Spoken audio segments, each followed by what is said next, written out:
And now my gift is a bottle of Beer Geek Brunch Weasel beer, which, Derek, why don't you describe to the listeners what this actually is? It's made from weasel poop. You're in the 06010 focus. World's most popular fantasy podcast show. Nate Rabbit, Say Naked, Matthew Berry, talented Mr. Bob Vader, never when the man sleeps. ESPN, what are you doing with these guys? No wonder they won podcast awards all around the world. Let's put it on the board.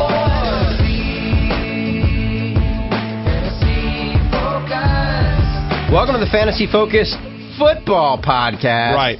Matthew Berry, Nate Rabbit, Stefania Bell, all here in studio. Right. But not alone. Not alone. We'll get to that in just a second. Coming up on today's show, we'll give what limited analysis we can give on the criminal justice system and how it relates to the National Football League. Right. Stefania will give some valuable insight on the recoveries of the likes of Kenny Britt and Adrian Peterson and Jamal Charles. And we'll answer some emails. There you go. And a little bit of housekeeping, Matthew. Yes. We're doing a show today. Right. We're going to resume a daily schedule for the Fantasy Focus Football Podcast the week of July 30th. Is that right, Jay? I believe we agreed Tuesday the 31st. Tuesday, July 31st will be the resumption of a daily schedule. Yay. Mark it down. Write it on a calendar. Write it on your hand. And stop tweeting us about it. Yes. Write it on your hand. You know what? Yeah. Go ahead. Keep tweeting us about it. What do I care? You so knock then, yourselves out. So all that's going on. You can get a lot of fantasy football information, Matthew, for free right now in our draft kit on ESPN.com. Stefani does position by position injury analysis. You have your draft day manifesto up. Right. A couple weeks away from Love Hate, and I believe a week away from your 100 Facts column. Yes, 100 Facts comes out next week, but my top 200 is out there. It's been updated. Oh, we can talk about Matt Forte's contract as well. That's happened since the last time we've had a podcast. So well, lots happened since the last we had a podcast. But joining us in the studio right now are alumni, alumnus. Stefani would know. Alumni. She's an alumni of many things. Many. That's true. They are We are alumni. the alumni. Oh, Yes. look at this. She's talking before she's even been introduced. That's right, but it's just because Just threw out a V. Making herself at home. From the Football Man's League, Matthew, two different editions. It is Downstairs TV, Kristen. Right. And Upstairs TV, Derek. Right. Welcome to the show, guys. Welcome to the show. Thank you. You were just on the Fantasy Focus Baseball Podcast, and if you like hearing about these crazy kids, I would encourage you to go download and listen to that one. So, yeah, the insanity is these two, as you know, they got married. They play the Fantasy Focus theme song at their wedding. They were both in the Man's League. They're huge fans. Let's not explain why they're here. If you want to know why they're here, go download and listen to the Fantasy Focus Baseball Podcast. We're not going to explain why they're here. All right, but they are here, and they just, in between shows, walked in the studio and gave us gifts. So why don't which is weird for fans of the show. They should have known. They should have done this on the air. Yeah. I always demand. Well, we're doing it on the air now. We're doing it on the air. So they gave me, an Aquaman action figure, and what I can only assume was not cheap, the incredible origin of Aquaman DC comic number 58. When was this? From November of. Doesn't even say a date. Like it's that old. Well, so for people that maybe have taken the off season off, Matthew, or don't listen to our baseball podcast, and we've said this, you have to listen to both shows to get all the jokes. Correct. You have been christened Aquaman. Right. Well, we were talking about the Avengers movie. Yeah. And we were just sort of like saying, well, which Avenger would we be? Yeah. If we were all in the Avengers, who would we be? Yeah. And you and Stefania both decided, not understanding your superhero universes, because Aquaman, it's a DC comic, not Marvel, but whatever. It matters. It became what superhero are you? Right, exactly. And you guys both decided I was Aquaman. And you eventually agreed to this. I did agree to it. I do love Mike Trout. And I don't think I'm particularly useful the way Aquaman is. Aquaman also fairly useless. So I've embraced my Aquaman-ness. Yeah, you have. Did you guys have any other reasons as to why I was Aquaman? I don't remember. They were good at the time. It certainly wasn't because you look good in tight green pants, I'll tell you that much. With a little black bikini over it. Right, or that I'm muscular and can fill out an orange suit. So that was your gift. Stefania, why don't you tell us about your gift? This is awesome. It is called Motor City Hoodoo Uncrossing Jinx Removing Oil. Nice. Removing curses. Yeah. Right. Yes, and it's going to come in handy. The only problem is that only looks like it's about 2 ounces. Right. So It's that a pretty could be small enough. bottle. Yes, you put like a little drop. It's like magic potion. Where did you know? get this uncursing lotion, guys? Some crazy voodoo store she dragged me into. There you go. Well, that's the best kind, Yeah. really, because that's where you Okay. get all the magic potion. Hey, Derek, I'm just going to give you a piece of advice. You're going to get dragged into a lot of crazy places with your Yeah. wife. Like That I'm noticing already. And now my gift is a bottle of Michelier Beer Geek Brunch Weasel beer, which, Derek, why don't you describe to the listeners what this actually is? It's made from weasel poop, where the weasels eat $130 pound coffee beans, and then they poop it out and they use the coffee beans to make a coffee stout. We're still waiting for approval from legal and HR to find out if I'm allowed to drink this on the air. I have a question. Why not take the $130 a pound coffee beans and just extract it from there? Why must it go through the weasel? Why must it go through the weasel filter, as it were? You need the evanescence of the weasel. Evan, look at the big word that Podvader I'm just always dropped. fascinated with stuff like who's the first one that said, you know what would be good? Here, you know we should try. And what was the trial and error? You know what? Drinking it. The weasel needs to eat more coffee beans. Yeah. Like I just did it with 80 and it doesn't totally work. I think 140 work out perfectly. If you're new to the show and you're thinking, wait a minute, I'm going to go check my iPod here. I thought this was a fantasy football podcast. Right. It is. We always get to it. We always do nonsense at the top of the show, and frankly, sometimes other times it's going a little bit longer than usual because of the guests here. But fantasy football, let's go. Rewind. Fantasy news From the National Football League. This is the instant replay. Look, you can get football analysis anywhere. Today you learned about weasel poop beer. You can't put a price on that. You really can't. Matthew. Des Bryant. It's free. Des Bryant, arrested on misdemeanor domestic assault charge. Arrested Monday after allegedly assaulting his mother. Lots of stories out there on the interweb about this. Hard to separate fact from fiction. But the bottom line is he was actually arrested. Des has had some issues in the past. Correct. Both on and off the field. Are you prepared to adjust him in your rankings at all? No, unless we know he's going to miss time. Okay. If Roger Goodell says, you know what, I had enough of this, you're suspended for a game or two, then obviously you adjust him a little bit. But no, I don't think so, because we've seen this before. Des Bryant has a little bit of the knucklehead with him.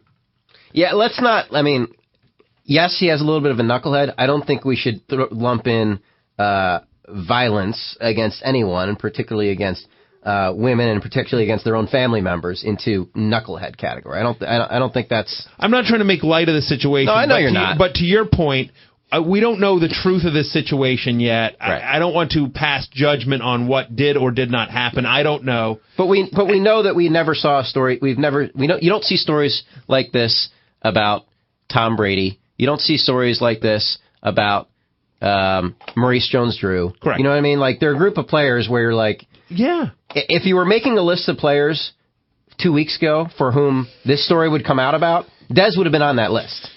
Factually correct, Nate. So, factually correct. And it's sad to say you have him.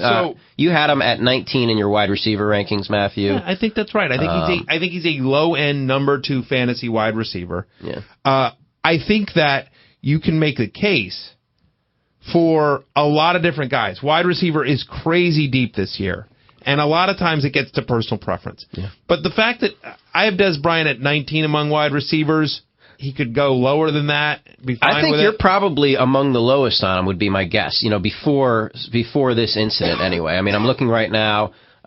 Christopher Harris has him as his 14th ranked receiver. Harris loves him. Eric Carabell has him at 16. So at least among the three of you, you're lowest on him. Correct.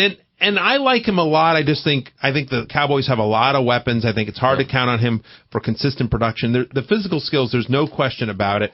Can he stay healthy? Can whatever off-field issues he have resolve themselves?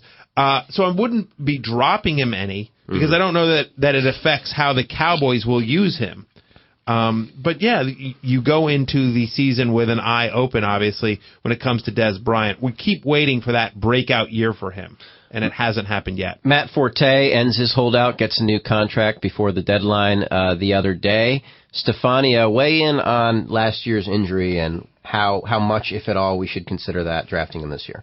I'm not worried about it. He had an MCL sprain, missed a few weeks at the end, but came back and did participate in the Pro Bowl. So even though that's not a regular season game, the fact that he was able to be out there and playing tells you that his knee had fully recovered, or they certainly wouldn't have taken that chance. Right. I know there was some... In fairness, I could have played in the Pro Bowl. The way the speed they were going. I thought you did. I might have.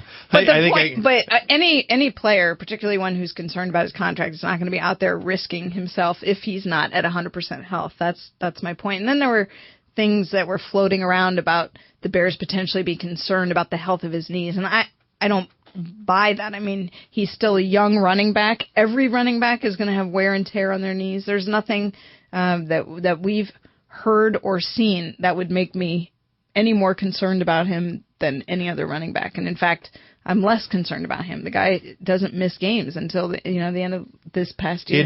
He'd never missed a game prior to last year. Nate, when he was announced that he was signing his long-term deal, whatever, the deal got done and he was going to be in camp and there was no threat of holdout. Yep. I moved him to number 10 overall, just ahead of Ryan Matthews, just behind Chris Johnson. I have him as my number 6 running back. Yep. And your top 5 being Ray Rice, Arian Foster, LaShawn McCoy, MJD, and Chris Johnson. Your thoughts? I think it's fair. I mean, I've been fairly down on Forte. I mean, I think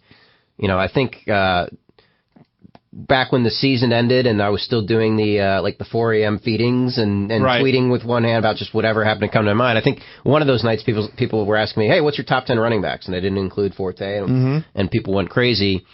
You know, probably moving him up above that now. I mean, he's in the group of people for whom there are questions, right? So Ryan Matthews never really... hasn't done it yet. Really done it. We'll get to Marshawn Lynch in a second, but even without Lynch's latest thing, Lynch was basically left for dead before last year. We didn't know if he'd ever be how much of last year, again. How much of last year's a fluke? How much is repeatable? Jamal Charles coming back from his own knee injury, and obviously a far more serious one.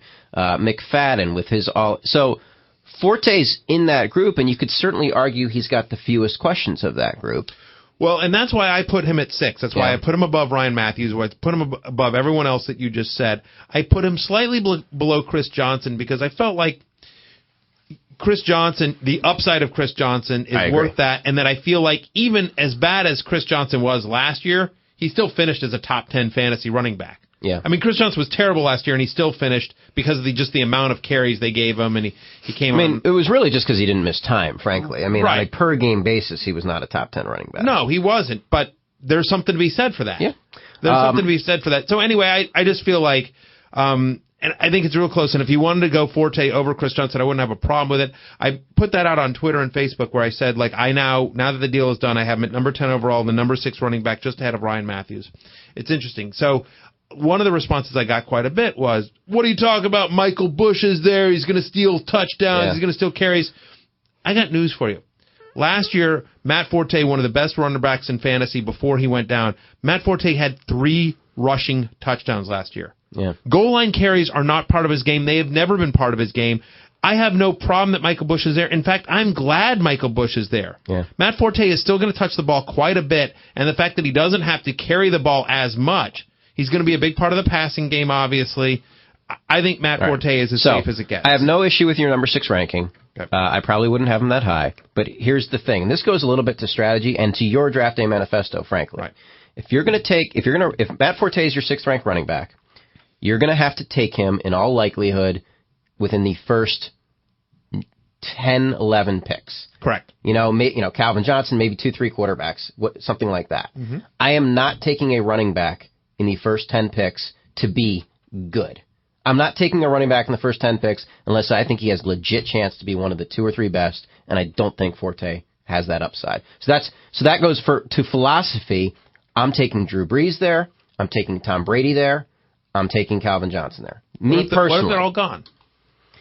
What if they're all gone? Let's say. Well, then it goes to which running back. And me personally, I'd rather take Jamal Charles, but that's a little bit of a personal preference thing. I'm just saying there's no way I'm taking Forte over any of the big three quarterbacks, which, by the way, is also reflected in your rankings. Correct. And I'm probably not taking them over Calvin Johnson, which, by the way, also reflected in your rankings. Right. Well, I was going to say, yeah. I mean, if you had the 10th pick in a draft that went by my rankings until it got to you, none of those guys are available because I have all three quarterbacks, Rodgers, Brady, and Breeze in my top 7. I have Calvin Johnson at 8. I have the 4 running backs you mentioned prior to that. If you're asking me personally, I'm personally taking Jamal Charles, and that's just I want the guy that could be,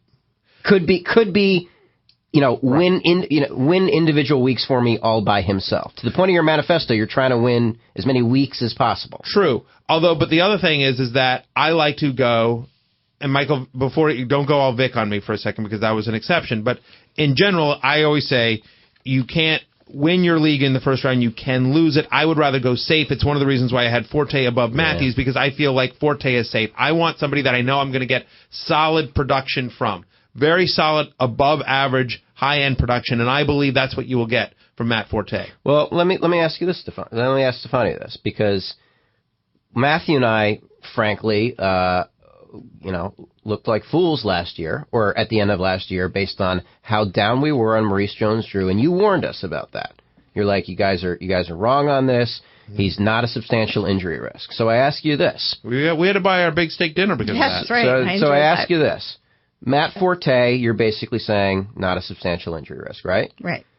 But, of course, every running back is a substantial injury risk. If you put that caveat in front of it, then everybody is at risk. So let me ask you this. Jamal Charles, going to be 11 months plus removed from his injury by week 1 of the season, provided there's no setbacks, is Jamal Charles substantially a bigger injury risk than Matt Forte?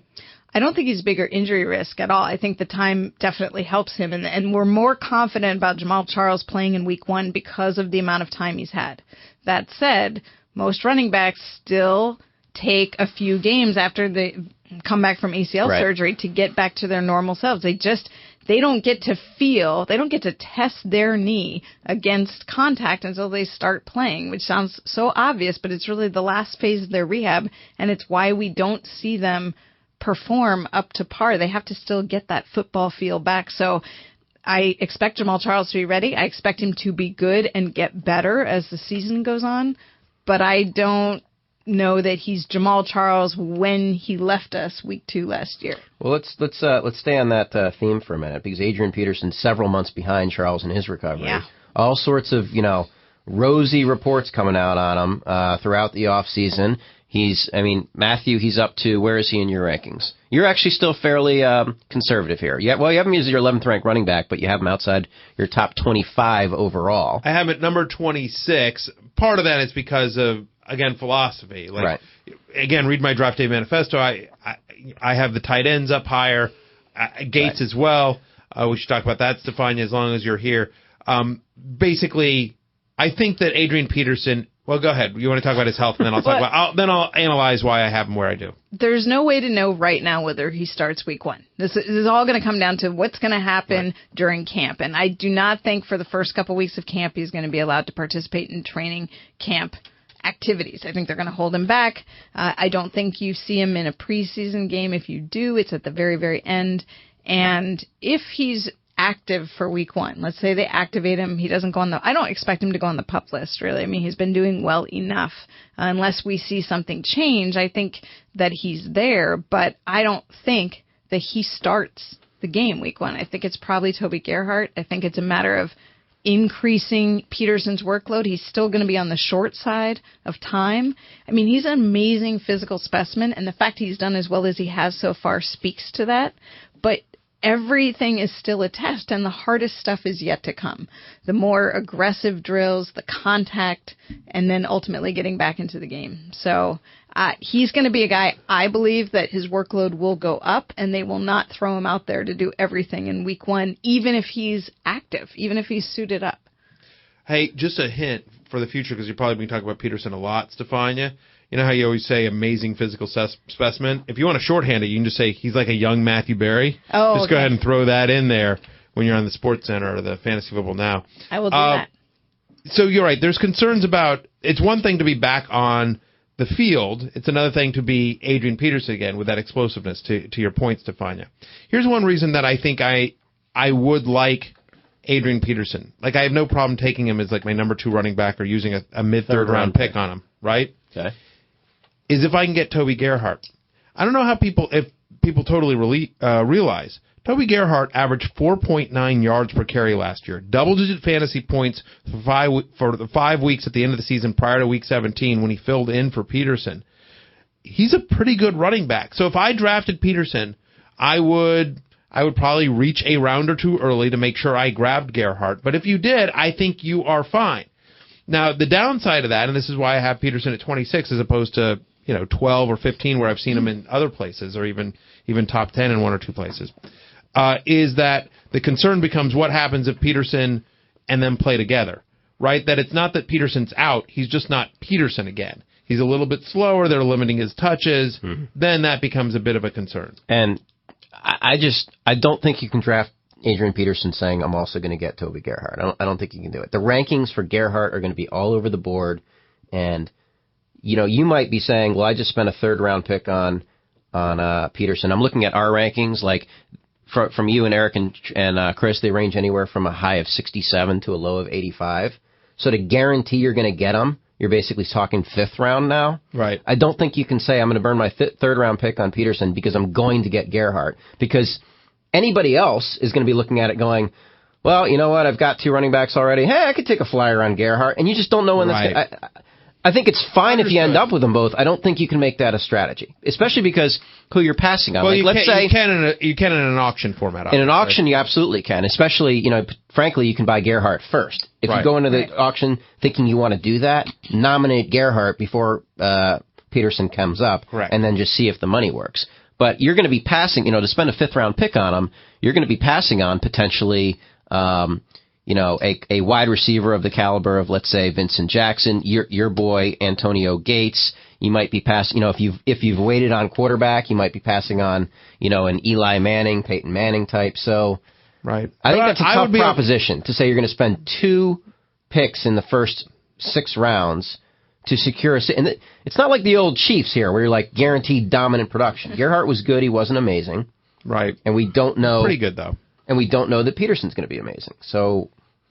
It's tough. That's a lot to spend. It's definitely tough, but that would be my strategy. That's what I would attempt to do. If you're going to draft Peterson, I think you want to do everything possible to get Gerhart. Now, we talked a few minutes ago. But I think you're right. I think it's flawed, which is one of the reasons why I'm where I have Peterson. I'm outside my top 25. One of the reasons why you're pro-auction. Yes, as well. Very much so. Marshawn Lynch, who was one of the people that we put in the, hey, at least he's pretty safe bucket as recently as about a week ago, arrested on suspicion of DUI on Saturday night. His driver's license had been revoked in 2008 after he pled guilty to failing to exercise due care toward a pedestrian. That's not language you like to hear. No. And he already has been suspended once in his career, 3 games in 2009 after pleading guilty to a misdemeanor weapons charge. Right. On the Football Today podcast, Matthew, Ross Tucker warned that not only did he put a bunch of guaranteed money in his contract in jeopardy, he could face an 8-game suspension. And this is a very serious issue that will be cleared up before the majority of fantasy drafts begin. Actually, maybe not, because they tend to let due process play out a little bit here. Right. So this actually, I'm going to correct myself. This actually could be hanging out there for quite some time. I mean, right now, at this moment, drafting today, if you were actually in a league with gummy bears or jelly beans on the line, as our friend Jonah Carey says, I can't see spending a top 5 round pick on him. It's tough. It's tough. It's interesting. We did a mock draft. It was a PPR, but we did a mock draft on Tuesday. I think Tuesday, and I think it comes out today. Okay. So I think it'll be published. And I threw a mid to late round pick on Robert Turbin. Right. The rookie running back in Seattle, just sort of like, you know what I mean? Like, you never know kind of thing. I agree with you. I mean, because once you start getting, you now take him out of the, he's getting all the carries, to you don't know, and wouldn't you rather take a flyer on Darren McFadden at that point? Like, a guy like that you're like, well, hope maybe he stays healthy. Yeah. I mean, if he pleads guilty, he's getting suspended, period. Right. The question is how long. Right. You know, if it ends up being, for some reason or another, if it ends up being 2-3 games, well, then you can compare him to somebody like Peterson and say, well, it's 2-3 games, but I'm pretty sure what he's going to be when he gets back. Whereas Peterson, you don't know yet. So, going to be tough to rank and draft him for a while. I think 5th round is right. I'm just sort of looking at my rankings, right? Yeah. And, I have, I have Ahmad Bradshaw. I have Fred Jackson at 35, Ahmad Bradshaw at 37, Trent Richardson 39, Michael Turner 40, Frank Gore 41. These are all guys that I think are like, Yeah. Like again, I'm down on, because of my overall draft strategy. Read my manifesto. I believe running backs come into the league and in terms of consistency. So I'm down on sort of running backs because I feel like you can find them in the middle leagues. But that's about where I think Marshawn Lynch should probably be, which is 4th or 5th round. Just funny, according to our friend Paul Kaharski, the Texans have gotten confirmation that Matt Schaub will be ready for the start of training camp. Tell us what you know about Matt Schaub. Well, he likes flowers and long walks in the park. Tell us what you know about Matt Schaub's injury, Stefan. Y'all have more pointed questions. You're teasing me as though like that was a bad question. I asked it exactly the way I wanted to give her the widest range of possible answers. Right, and I was going to say he likes the fact that he's a pocket passer because that's going to help him coming back from this injury where Albert Hainsworth fell on his foot. That would hurt anybody. And it ended up. Sorry, I'm a Redskins fan. I laugh at anything that bad happens to Albert Hainsworth. Well, it did. It wasn't bad. It wasn't bad to him. It was bad for poor Matt Schaub, whose foot broke into many pieces from the. I understand, but he's just so fat and uncoordinated. Well, all over the way. And I think he knew he had hurt him because Matt Schaub was yelped in pain, but actually stayed in that game. Then it had to undergo season-ending surgery to repair his foot, and it's the kind of injury where you don't really know what you're going to get when they come back. Because sometimes it can be very difficult when guys are getting back to activity. They have pain in the foot, they have stiffness, they can't move that well. And again, this is why Matt Schaub said, "Look, I'm a pocket passer," and that helps him. So he didn't have to get back to running and scrambling and doing all that. But his foot has had no issues. He's been great in his rehab throughout, and he expected to be cleared, and now it's happened. He's been throwing and doing everything in the OTAs pretty much. So I don't think there's any real issue to worry about with him going forward. Matthew, you ranked him 13th in your quarterback rankings. Pretty down on him, actually. Yeah, and it's. He's had injury issues before in the past. What did he do to you? That's partially it. But you know what he did? I'll tell you what he did. He found a running back. When my 100 facts comes out, you'll see one of the facts I talk about is how little the Texans threw compared to the rest of the NFL in the games that Matt Schaub started. Yeah. Right? Just of all the games in terms last year with both Arian Foster and Ben Tate healthy. I mean, I know Ferris missed a couple games at the beginning of the year, but they did not run very much. They were in the bottom 10 in terms of pass attempts. They were in the bottom 10 in terms of the run in terms of pass percentage of plays, like the number of plays. I mean, that's a running team now. Well, and you've got injury issues with Andre Johnson. You don't know what kind of season you're going to get out of Owen Daniels. I just don't see him being a very explosive fantasy quarterback. I think he's fine, but I just don't see huge numbers there. Here's what happened. He basically stayed where he was, more or less, and everybody else came up, right? Right. He was the 4,000-yard passer when there weren't that many. Now there's a ton. You know, he was a 26, 28 touchdown passer when that was at the high end. Now you got several quarterbacks throwing for 35 or more. He averaged 15.1 fantasy points per game last season, Matthew, which puts him dead smack between Phillip Rivers, who had an awful year for Phillip Rivers, and Mark Sanchez. If you're going, so it's kind of like whatever. Yes. So I kind of agree with the ranking here. I'm going to pivot to the next quarterback I want to talk about, which is Peyton Manning. Stefani, I want to ask you this. So Matthew has Peyton Manning. Let's see here. You have Manning. Where is he in your rankings, Matthew? He is quarterback number 9. Okay. Does that sound roughly fair to you? I have him right above Phillip Rivers. And once I see him, I may move him below. Well, so let me get to that question. But does that sound roughly fair? I mean, you've got him behind Rodgers, Brady, Breeze, Newton, Vic, Stafford, Eli. Right. I missed one guy, but 8, 9, 10. I think that's roughly fair. So now let me ask you this: I have Romo ahead of him too. Could he do? Could he do enough, or could we hear enough in the next 6 weeks to move him up? Yes, I believe so. Okay. Because he will be a full participant in training camp. Okay. And we will have the opportunity to see what he's able to do, how he looks throwing the ball, how he's working with his receivers. I mean, you've got that. It's a whole new system with new guys. So you want to see how he's doing there as well as how he's physically functioning and throwing the ball. Clearly, from everything you're hearing from his teammates, they think he looks amazing, but frankly, most of them weren't with him in Indianapolis. This has always been, and when I say always, I mean since he sat out, missed the end of last season because of the injury, this has always been about the strength of his arm. Mm-hmm. And can he make the plays that he needs to make? We won't know what happens over the course of 4 quarters because we're not going to see that until we get into the season. There's not even the preseason. They're not going to let him play that much. But I have to believe that everything is building towards that. Right now, there's no reason to think anything negative. Like, I'm not sitting here worried about his injury risk going forward. I'm not worried that his arm is suddenly going to drop off in strength. I mean, this is something that it's moving to a peak, and we don't know exactly what the peak is, but if the peak is even 80% of what he was, that's still pretty darn good. Matthew, barring an injury or arrest to any of your top 7 or 8, what's the highest you think he could end up?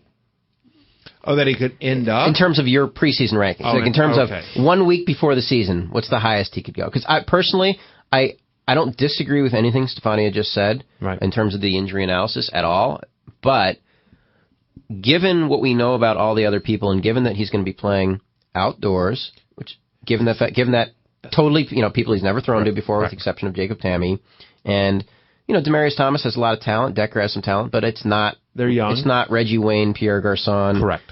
Dallas Marvin Clark, Harrison back in the day. Well, before that, and even Austin.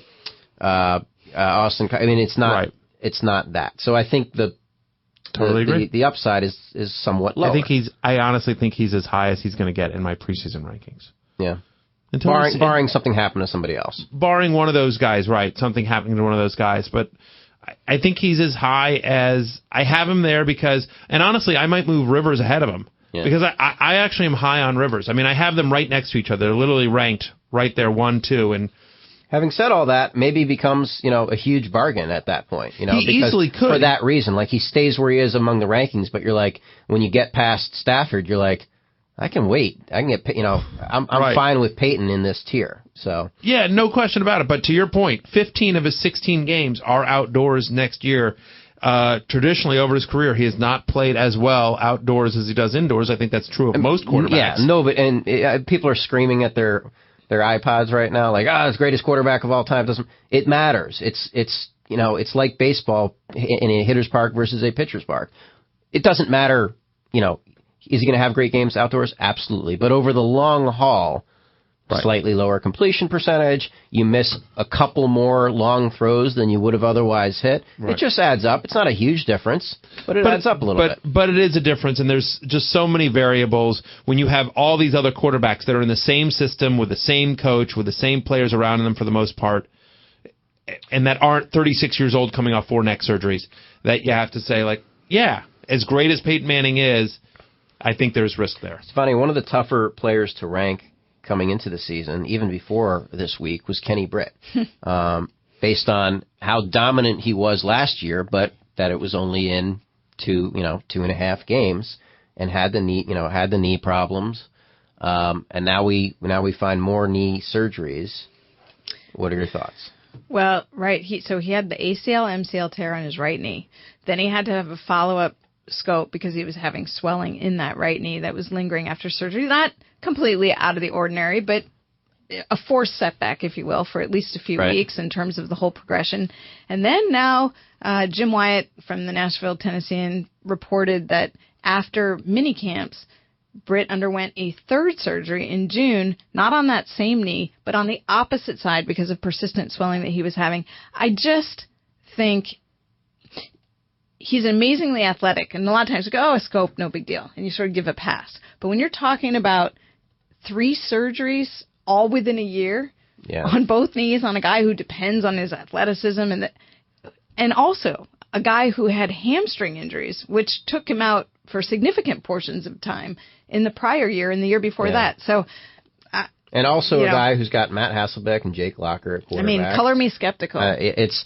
It was always a bet, Matthew, on his talent. His talent was so great as to overwhelm all of these questions. But now you're getting so many questions that I think, have you adjusted him in your rankings yet? I see him as your 21st ranked wide receiver. He needs to go he needs to go significantly. I'm looking at. It looks like he is not. Your last update was a couple days ago. It looks like. In my last update, honestly, was I sent a note to one of our editors just saying, hey, can you move Forte up? When the news come out. I haven't done a full update, which I want to do. Yeah, now that I've done some mock drafts and everything like that, I need to do a full update. Just looking at our, not specific to any writer, but our general wide receiver rankings, when I see somebody like Deshaun Jackson as our 27th ranked receiver, plenty of questions there, but not all these knee surgeries and hamstring problems over the last 24 months, whatever. But again, wide receiver this year, I cannot stress this enough. Wide receiver is deep. So, but having said that, I don't think I'd move him too much further down, because at 35, it's like Lance Moore. I'll roll the dice on Kenny Britt in the draft. All due respect to friend of the podcast, Lance Moore. Was Lance Moore the first football player that ever came on the show? Yeah. I think he was. I think he might have been. Friend of the podcast, Lance Moore. There you go. But at that point, you can't pass up a potential number 1 receiver to get Lance Moore. No, but I mean... And most people aren't drafting today. And here's the thing. Kenny Britt, we're going to learn a lot about in the next couple of weeks. So Right. Kenny Britt's a guy that I like a lot. But, I mean, here's guys that I will move ahead of him. Here's people that I ranked Kenny Britt ahead of. Okay. I ranked Kenny Britt ahead of these players that I will now move up over Kenny Britt with this news. Okay. Jeremy Maclin. Sure. Demaryius Thomas. Heard of him. Eric Decker. Yep. Vincent Jackson. Yep. Stevie Johnson. Yep. Dwayne Bowe. Yep. And Pierre Garçon, probably. Yeah, I think Pierre Garçon's kind of the line. Is like, maybe, maybe not. Robert Meacham, I'm like, probably not. Torrey Smith, no. Denarius Moore, no. Malcolm Floyd, no. I will say, boy, do I like Torrey Smith this year. Really? Oh, I'm high on Torrey Smith. Yep. Good luck with that one, my friend. Really? Yeah. You don't like him? No, I'd be happy to make a Torrey Smith wager. Okay. It's not that I don't even like Torrey Smith. I just think he's a one-dimensional player with a quarterback that I don't happen to think is anything special. I think Joe Flacco's better than you think he is, obviously. I'm a little wacko for Flacco. Not from a fantasy perspective, but I just think he's a good quarterback. I just think he's a good He does NFL have a big arm. There's no question about that. Right. And they take shots deep. Wait till you read 100 facts. No, but I'll tell you what, name your Torrey Smith bet. Well, what does it mean when you say you're high on him? I mean, I think he's a top 30 fantasy wide receiver this year. We've got a projection on him at 969 yards and 4 touchdowns. I will take the over on both those. I will take. I wouldn't take the under on the touchdowns. I think 4, 5, 6 is where it's going to be. But I would take the under on the yards. 969 yards. That's our projection. You take the over. I'll take the under. Put it on the board. Put it on the board. And let's get to the emails. All right, here we go. Fantasy Focus at ESPNradio.com. If you need anything else, let me know. Fantasy Focus at ESPNradio.com. Hey, to save me some time, could you repeat that board wager again? Yes. Torrey Smith's fantasy projection from ESPN.com right now, Matthew, is 969 yards. I say under. I say over. Put it on the board. Put it on the board. By the way, Stefani, you said most people aren't drafting today, and that's true. But you can draft today. That's right. For free on ESPN.com. You can also mock draft. And we certainly encourage you to mock draft if that's what you're really doing. Only join the live drafts if you actually intend to play out the league. Correct. But, please, that's why the mock draft lobby is there. Because too many people sometimes will join a league, an actual league, but then abandon the team. And we don't want that. So, yes, join the mock drafts. And you can sign up your league for free. Look at us. We're company men. ESPN.com. Not just company men, Matthew. Company men and Cone. Company men and Cone, that's right. And Dish.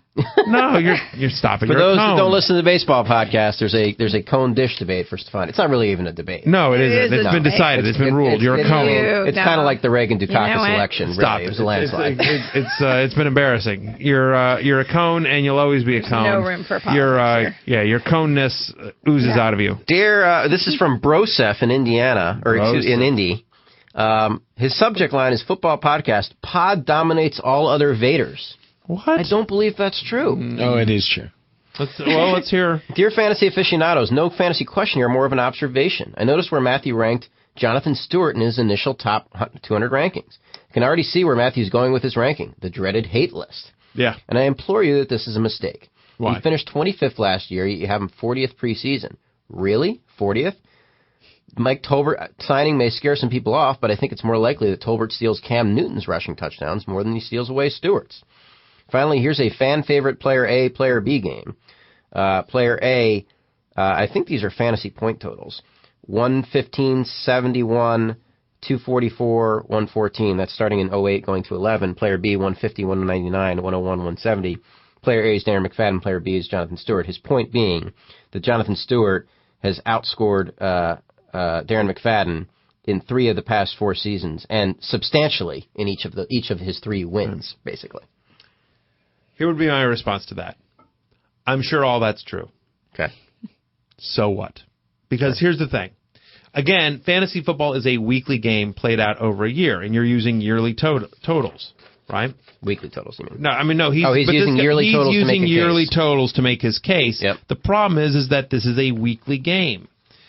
And every week, barring an injury to D'Angelo Williams, and frankly, Mike Tolbert. And perhaps Cam Newton. Yeah. I'm not going to feel confident ever in starting Jonathan Stewart. Even if he has a 2-touchdown, 90-yard game, which he had some last year, right? At the very next week, I'm not going to feel confident that that's going to happen again. Darren McFadden, if he's healthy, I know he's getting all the touches. He's going to have a pretty good game. And if he's not healthy, then I can make an adjustment. Like the issue with McFadden, obviously, is the health. But that's my low ranking on Jonathan Stewart, and frankly also on D'Angelo Williams, is because I know that going into the year, there's never going to be a week where I feel confident in starting either guy unless there's an injury, and I don't want to count on that. They just gave Williams that huge contract last year. They gave Tolbert a big contract this year. Stewart's in the last year of his deal. Frankly, the only reason that he's not going to get cut is because he's inexpensive. Right. Because he was on one of those like mid-first round pick, reasonably priced deals. Remember, the head coach and the offensive coordinator of the Carolina Panthers came from San Diego, so they know Mike Tolbert real well, and that was a guy they went out and got in the offseason. So, look, Jonathan Stewart's going to get some work, and he'll have some big games this year. I just don't know when they're going to be. I'm not going to be able to predict it. I'm not going to feel confident starting him ever, and that's why I think he's going to have a lot of 6-carry, 28-yard, 1-catch, 12-yard. Maybe he gets a touchdown, maybe he doesn't games. And if he gets the touchdown, sure, you've got yourself a borderline top 20 back that week. And if he doesn't, you've got yourself a non-top 40 They back used him week. some in the passing game more last year. True. So, Yep. But Tolbert's a good catcher, too, by the way. That's the other thing. Tolbert's a very good pass-catching running back. I have no issue with your ranking whatsoever. Thank you. And I think it will be one that gets some criticism, but I have no issue with it whatsoever. Well, that's the thinking behind it. So Omar writes in, this question is for Stefania and Stefania only. As we share an unbridled love for the future Super Bowl champion San Francisco 49ers, her advice is the only advice I can listen to. By the way, even if they win the Super Bowl, they will still be Stefania's terrible Super Bowl winning 49ers. No, you guys even admitted you had to stop saying that. But I will say this. 49ers. I will say. And last night, by the way, I was having a love fest watching NFL Yearbook on our network on ESPN2. It was the 49ers 2011 season recap. Well, that's how you injured your knee, as you discussed on the baseball podcast. Exactly. She injured her knee last night. She had to work on herself. She suffered her own curse. I took the beating. I took the abuse so that my team would not have to fear. They would be he's in a 12-team keeper league. He somehow got his hands on Arian Foster and Ray Rice. He can keep only one. My question for Stefania is, which of these elite running backs are you going to meet and subsequently push down the stairs and into the IR? Good question. Basically, I'd just like to know if you're planning on giving either of them the dreaded curse this year. So I appreciate the inside info. Maybe you should just direct message him on Twitter. Maybe I should. So that he's the only one that has that info. Arian Foster and Ray Rice, Matthew, you can keep only one. You've got Rice ranked number one, right? I do. Of those. So you have yeah, I know, really. That's one of those where I say you can't go wrong. You obviously can go wrong, right? But, of course. But like, who's it going to be? Yeah, that's tough. I have Ray Rice number 1 because I think he's a little bit safer. I think he's a little bit safer, and there's less competition.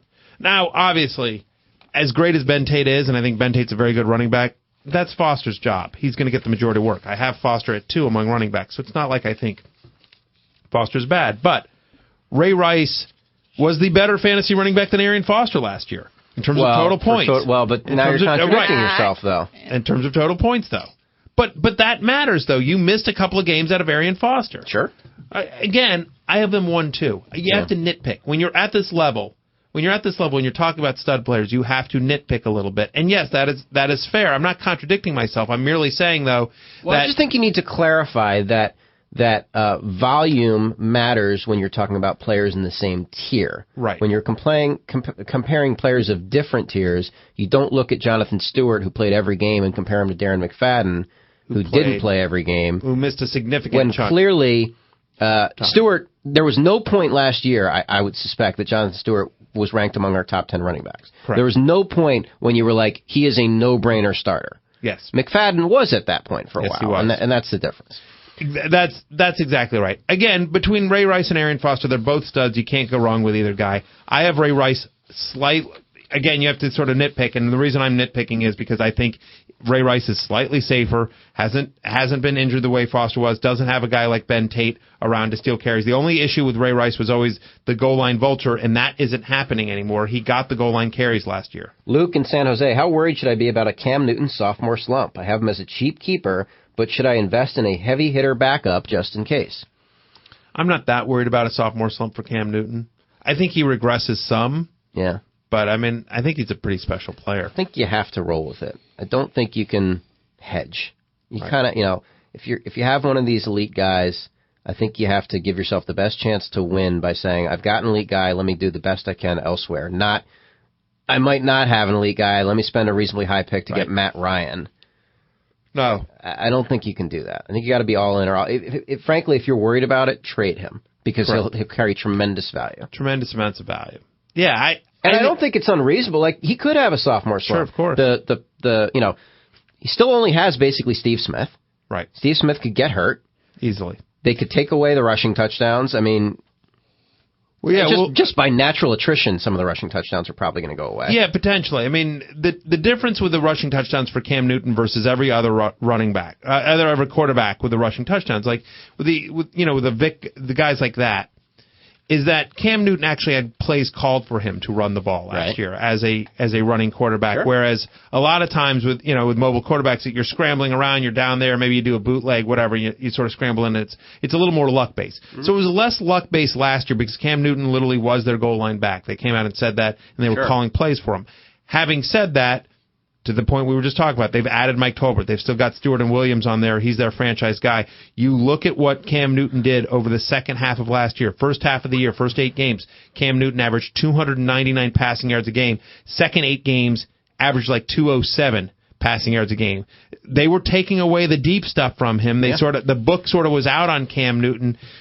I think people that are playing the Panthers this year have spent the offseason studying Cam Newton, figuring out ways to stop him. I like Cam Newton. I think he's very good. I have him at 6 among quarterbacks. I think there's a regression. Listen, if he had 706 rushing yards and 14 touchdowns last year. If he has 509 this year, it's still great. And the passing yards fall from 4,000 with 21 touchdowns to 3,517. I think you're going to call that a sophomore slump. I think you got to live with that possibility. Right. I don't think you can hedge. Yeah.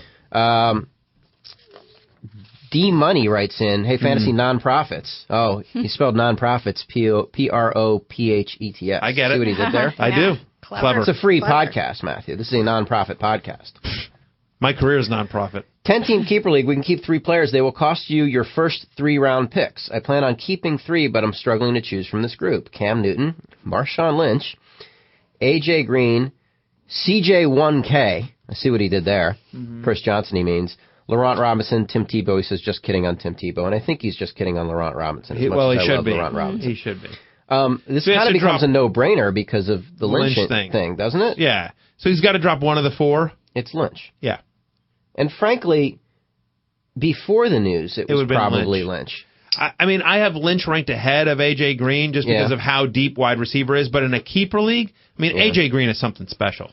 He is something special. I mean, I've heard it said that he could join, Calvin Johnson as right now the number one receiver is a one-person tier, that it could be I've heard people say he could make it a two-player tier next year. A.J. Green is After redonkulous. watching him last year?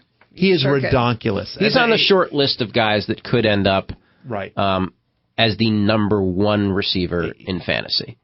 As deep as it is, Matthew, and I agree with you, Marquez Colson ain't going to be the number one receiver in fantasy. Jordy Nelson, not going to be.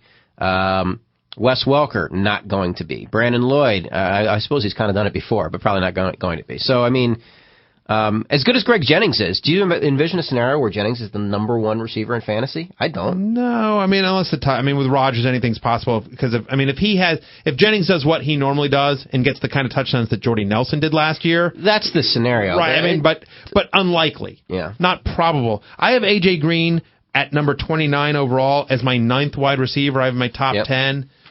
And frankly, he could easily go a little bit high. The only question there is they play in such a tough division. Andy Dalton, also sophomore slump. But A.J. Green is something special.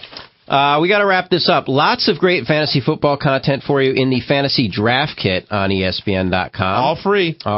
And a lot of people have asked about a magazine, a draft guide, Matthew. There is not an ESPN Fantasy Draft Guide this year. However, the ESPN, the magazine, is coming out with a fantasy football edition, a heavy, won't be all fantasy football, but it'll have an article from you in it. It'll have some stuff from Christopher Harris in it. It'll have quite a bit of fantasy football content. That comes out, I believe, next week. Yes. I believe next week, so you can see that soon.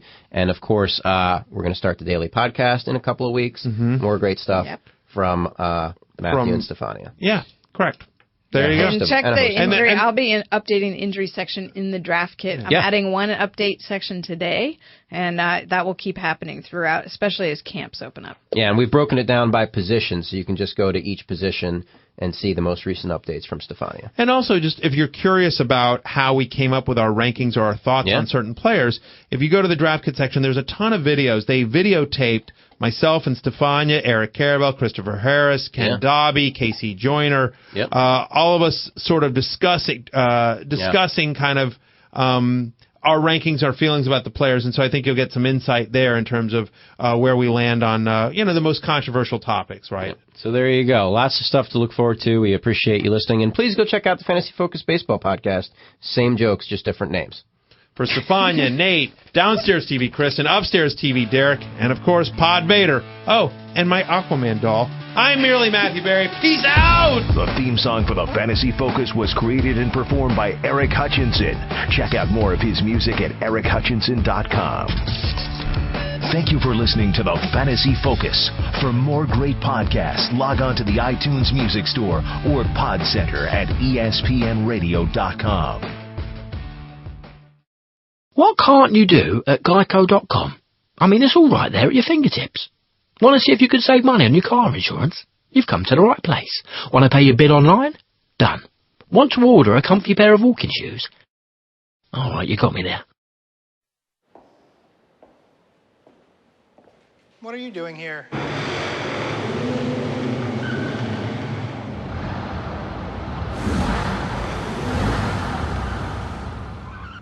Gentlemen, I've made a decision on your trade. Dave? What are you talking through? That thing's awesome.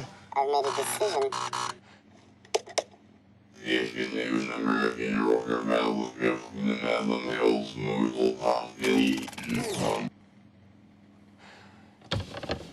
Your trade's approved. You get Johnson, Kevin, you get Jones-Drew.